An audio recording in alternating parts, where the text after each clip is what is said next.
सालों से महाकुंभ एक पवित्र आयोजन माना जाता है, जहां करोड़ों श्रद्धालु पुण्य प्राप्ति के लिए स्नान करने आते हैं। लेकिन क्या आपको पता है कि इस मेले की शुरुआत कैसे हुई? क्या यह सिर्फ आस्था का प्रतीक है, या इसके पीछे कोई गहरा रहस्य छिपा है? कहानी की शुरुआत बहुत समय पहले एक युवा पत्रकार अर्जुन को एक रहस्यमयी चिट्ठी मिली। उस चिट्ठी में लिखा था, अगर तुम सच में जानना चाहते हो कि महाकुंभ क्यों मनाया जाता है, तो प्रयागराज आओ। तुम्हारी हर मान्यता बदल जाएगी। अर्जुन एक नास्तिक था।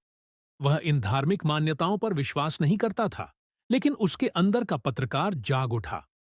वह तुरंत प्रयागराज पहुंच गया। रहस्यमयी संत कुंभ मेले में अर्जुन को एक अजीबोगरीब साधु मिले, जिनकी आंखों में अनोखी चमक थी। उन्होंने अर्जुन से कहा, तुम्हें सच जानना है तो रात के तीसरे पहर संगम के पास आओ।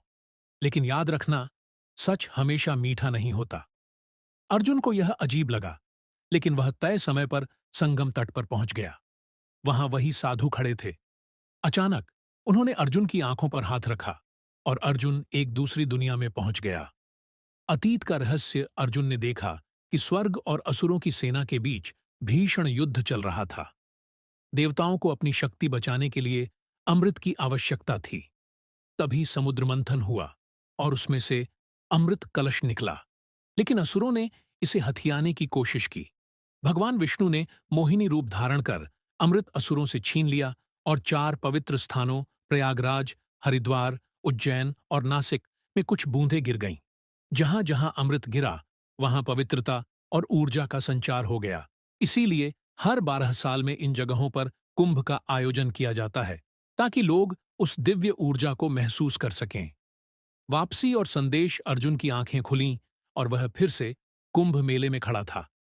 साधु मुस्कुराए और बोले, अब तुम जानते हो कि कुंभ सिर्फ आस्था नहीं, बल्कि ऊर्जा का स्रोत है। यह आत्मा की शुद्धि और सच्चाई की खोज का मार्ग है। अर्जुन को पहली बार एहसास हुआ कि कुछ चीजें सिर्फ आंखों से नहीं, बल्कि आत्मा से देखनी पड़ती हैं। वह पूरी तरह बदल चुका था।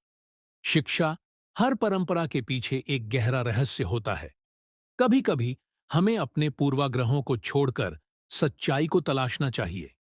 महाकुंभ सिर्फ एक मेला नहीं, बल्कि आत्मशुद्धि और ऊर्जा प्राप्त करने का एक अद्भुत अवसर है।